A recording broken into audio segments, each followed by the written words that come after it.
So this weekend we had a pretty wild Tengu plant tournament happen with really cool decks that managed to end up topping, and I'm going to go over all the different decks that have topped because we also have Tengu Rumble, which is our multi-day event. You have 72 hours to play out your rounds.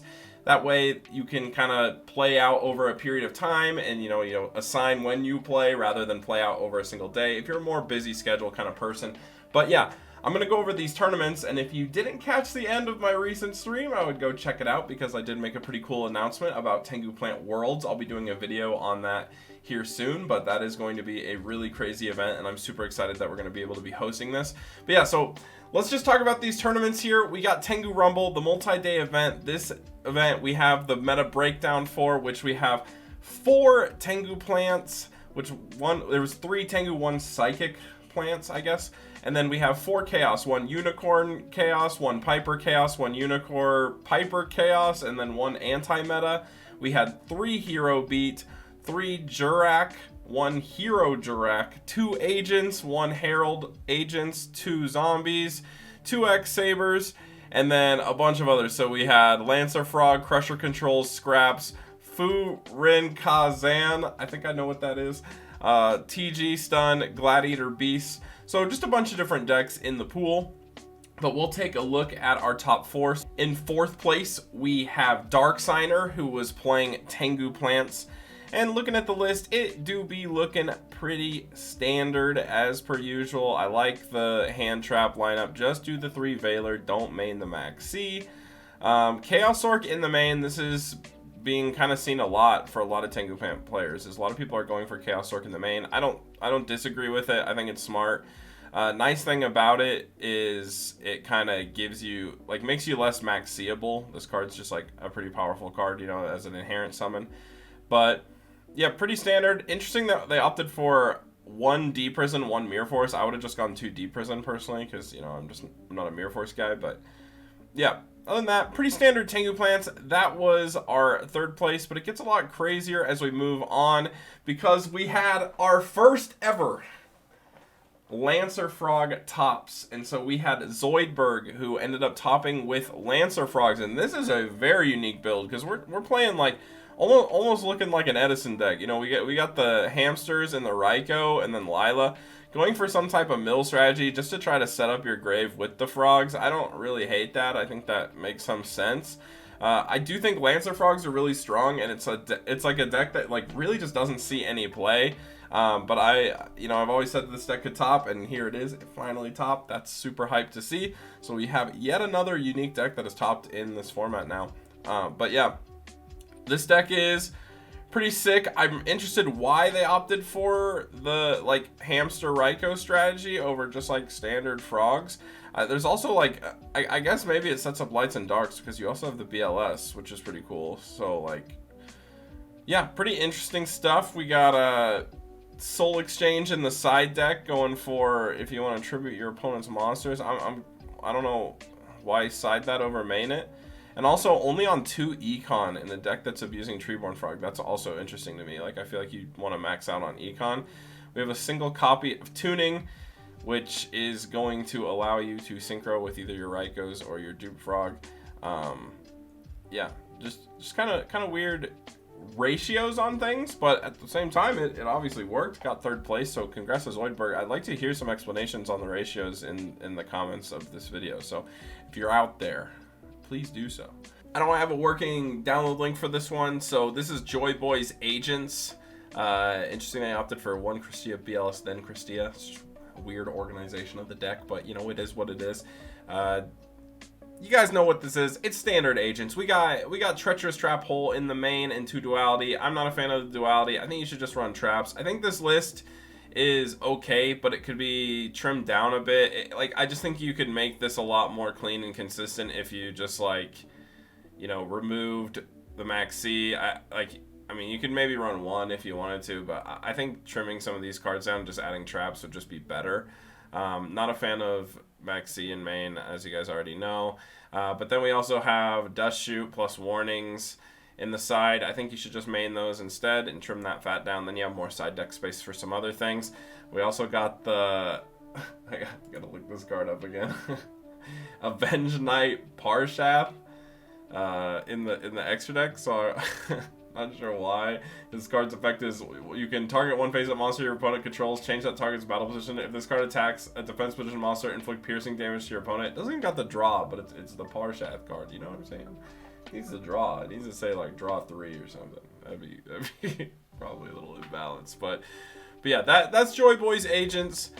Pretty standard list, and then we'll move on to first place, and we have Janky back at it again with the Unicorn Control or Unicorn Chaos, whatever you want to call it. I don't really care, but just, you know, maxing out on all the Chaos monsters. We got triple Veiler, triple Thunder King, triple Tour Guide, and this is kind of a pattern. A lot of people have been deck building around Thunder King lately, where you just play Thunder King and then Tour Guide to bring it back when it's like deprisoned or whatever.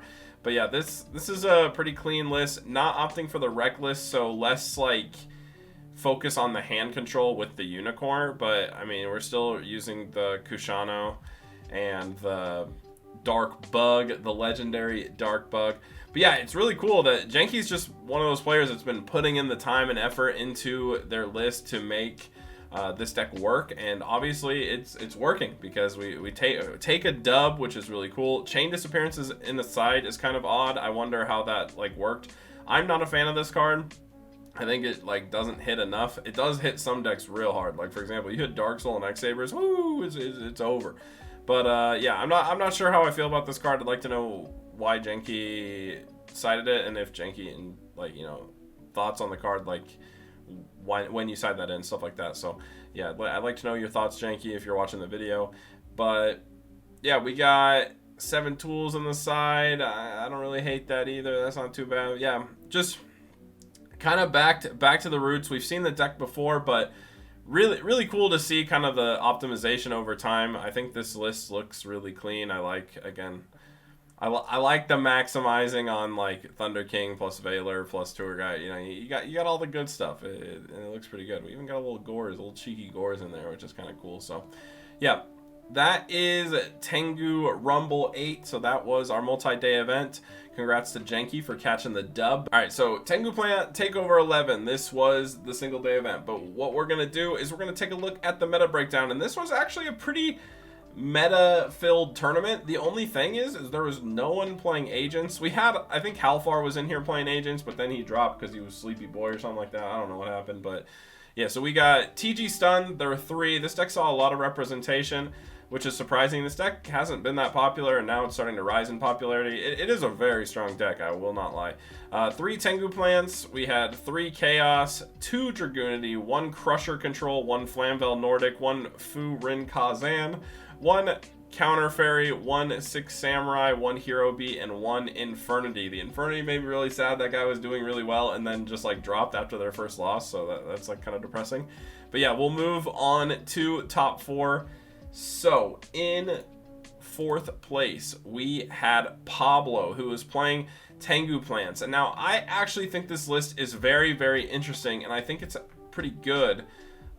It's more unique than the standard Tengu Plant deck that you usually see, and the reason for that is because they're opting for double Chaos Sork, and then the side deck has like 2 breakers in the side. What I like about this is it feels like you could side out the entire plant package and just play Chaos. And I think we saw Pablo do that a couple times. I mean, I'm not for sure. Pablo can, if you're watching the video, you can answer in the comments, but it looked like you could basically, when your opponent's going to side in a bunch of max Cs against you, you just side out the plants and then put in like Cyber Dragons, just a bunch of inherent summons, and then you're basically just playing Chaos. And I think that's really smart, because then your opponent's max Cs become dead, and you know, he has so many tools to deal with back row as well, through the likes of having double breaker, triple MST. Interesting that there's no MST in the main. That's a little spicy. I'm not sure why you'd like run the triple upstart if you want to run, if you don't have 3 MST in the main. I'd just rather run like 2 MST or something like that. I don't know. I'm not an upstart guy, guys. You know, you already know that. But yeah, I think this is pretty cool. I do think there should be a 3rd Veiler over the 3rd Maxi in the main. I think Veiler is just way too important in this matchup. But I didn't see a lot of Trishes this tournament, which is crazy. Like the last tournament, I saw Trish everywhere. Trish just looked so impactful. This tournament, I didn't see that many Trishes, so maybe, you know, who knows. But yeah, so that was fourth place. Again, I really like this opt like to try to pivot to chaos in game 2 to play around your opponent's side and max C's. I think that's really, really smart. But we'll take a look at Roger Smith taking third place with Tengu plans, and you already know I'm gonna have gripes with this build because we got triple maxi in the main, and that's just too much, guys. I am not a fan of that. You know, if you want to run 1, maybe 2, maybe, but 3, whew, that's way too much. You know, this should be a third Veiler or something if you want to go that route. But yeah, playing pretty standard Tengu plans, that's just too much. And then opting for chain disappearance on the side as well. I don't know why people like this card. I'm not a fan.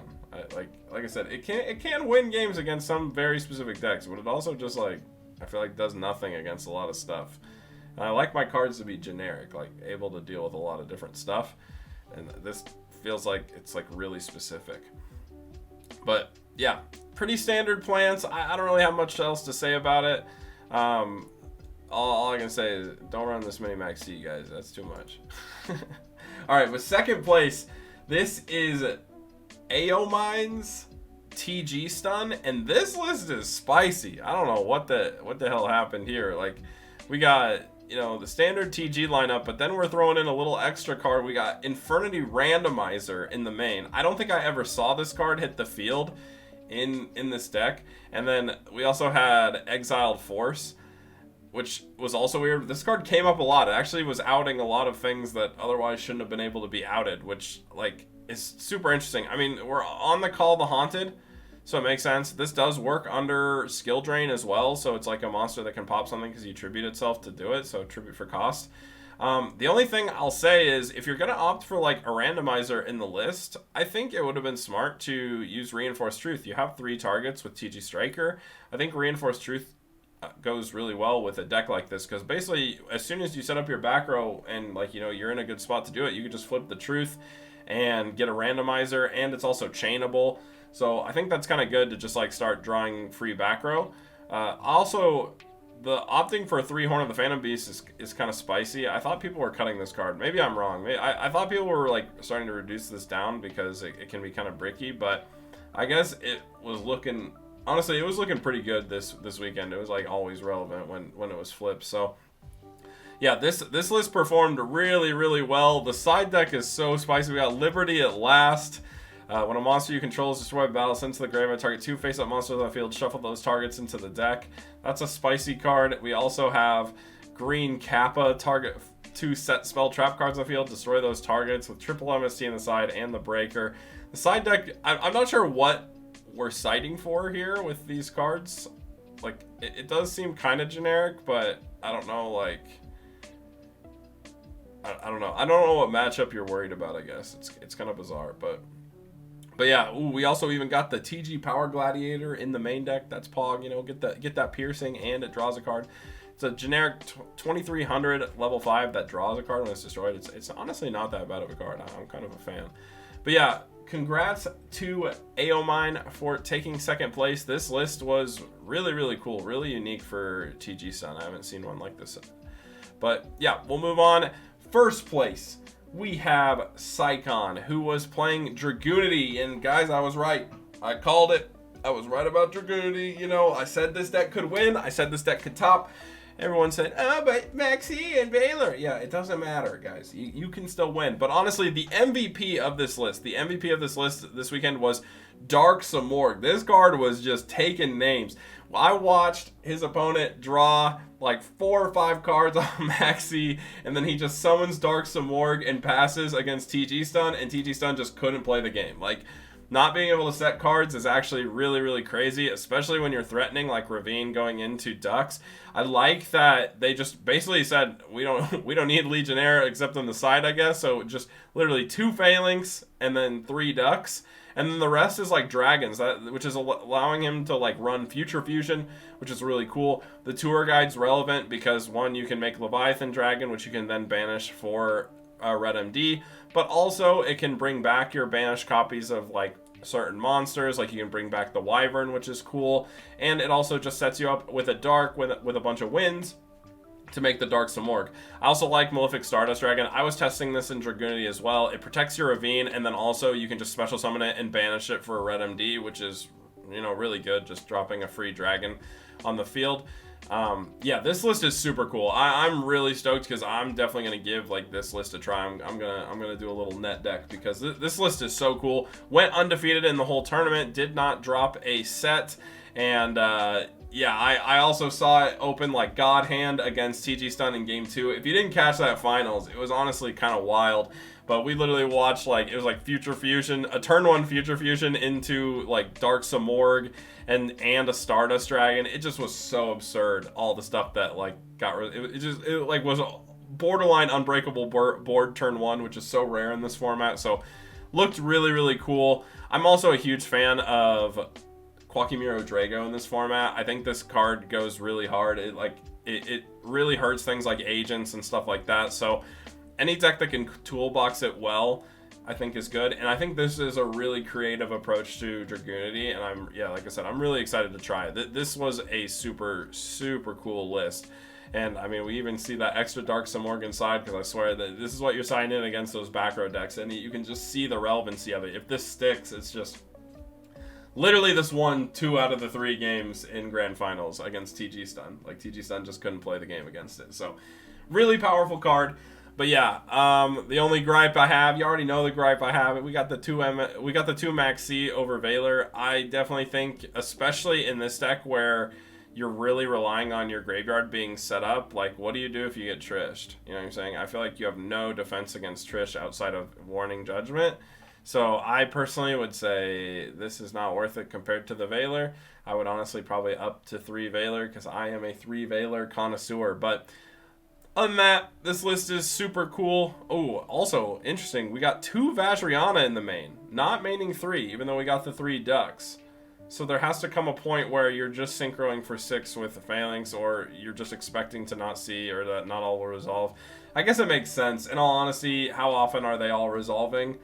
Like, one of these is getting Valored or something, or the Phalanx is getting spaced or something, you know what I'm saying? So, I guess that makes sense. It's a little spicy, but it does open up more space in the extra deck, which I would assume the extra deck space is very tight, because we got a Malefic, we got, we need the Future Fusion target, and the Thought Ruler is the only one where I feel like this could be Colossal Fighter, and that might be better, but maybe I'm wrong. But yeah. Anyway, regardless, getting a little sidetracked.